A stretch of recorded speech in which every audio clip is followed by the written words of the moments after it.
மறைந்த முன்னாள் குடியரசுத் தலைவர் டாக்டர் அப்துல் கலாமின் 2வது நினைவு தினத்தையொட்டி ராமேஸ்வரத்தில் உள்ள பேக்கரும்பில் கலாமின் நினைவு மண்டபத்தை பிரதமர் திரு நரேந்திர மோடி திறந்து வைத்தார்.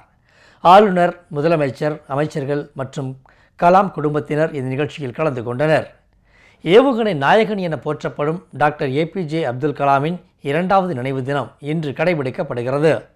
இதையொட்டி டாக்டர் அப்துல் கலாம் நல்லடக்கம் செய்யப்பட்ட பேக்கரும்பில் சுமார் 16 கோடியில் உருவாக்கப்பட்டுள்ள மணிமண்டபம் திறக்கும் நிகழ்ச்சி இன்று நடைபெற்றது.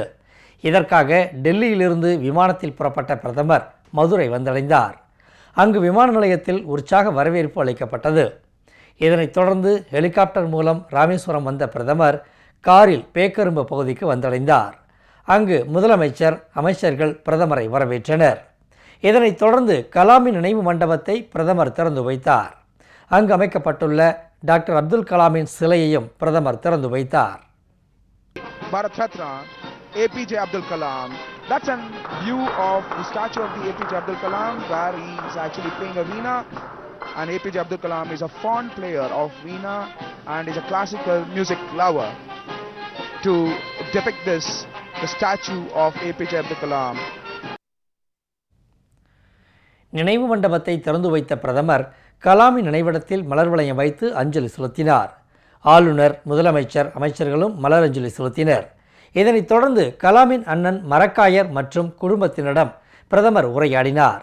மணிமண்டபத்தில் அமைக்கப்பட்டுள்ள கலாமின் புகைப்படங்கள் மற்றும் தத்ரூபமாக அவரது வாழ்க்கை நிகழ்வுகளை சித்தரிக்கும் சிலைகள் உள்ளிட்டவற்றையும் பிரதமர் பார்வையிட்டார்.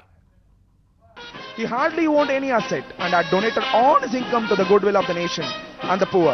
He was a social activist by heart, as his only aim in life being development of nation. 2020இல் இந்தியா வல்லரசு என்ற கலாமின் கனவு பற்றிய பிரச்சார வாகன பயணத்தையும் பிரதமர் தொடங்கி வைத்தார்.